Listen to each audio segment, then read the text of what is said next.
So we're at ZAPATA Falls Trail. This is what the terrain kind of looks like the whole way. It's pretty steep, it's very rocky. There is seats, say every 50 feet.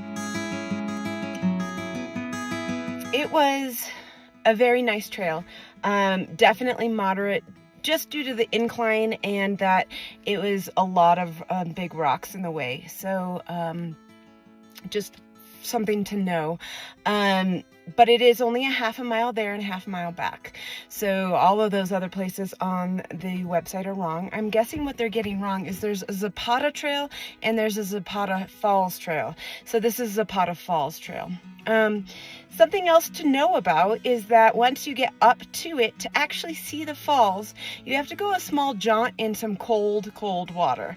And I did not know that, so I did not have water shoes. So I had to definitely take off my hiking boots and go barefoot, and it is very cold because it's glacier water. So got my old cold plunge today, but I think it was totally worth it.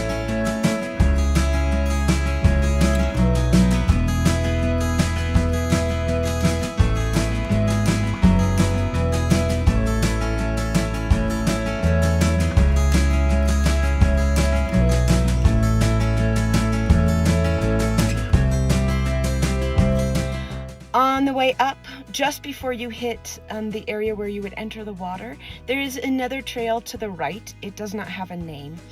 And I went up that, and it did not lead to seeing any more of the falls or to see the top of the falls. But what it did lead to is some great views of the Sand Dunes National Park. So you could see the fields in front of it, the plains in front of the sand dunes, along with the sand dunes and all of the mountains behind it, which was gorgeous. Some other things to know about this area is there is a campground, and you have it's not first come first serve. It is that you have to get reservations. There is also 5 picnicking areas that are around the area. Parking is pretty limited, but there is some extra parking on the side. But it is very populated, so just so that you know, you might have to wait for some parking. There is trash bins, but no recycling, and there is vault bathrooms, but there is no water accessibility, so make sure you have your own water bottle available and ready if you need that for this small hike. Overall, it was wonderful. I would do it again, and I would make sure that I knew about the water part, because it was really cold and I wish I had some water shoes, but it was worth seeing to get in there and actually see the falls. So I would say to do that. This is accessible 365 days a year, and they say that you can see it frozen in the winter, the falls itself, which I think also would be very pretty. Like and subscribe to our YouTube channel.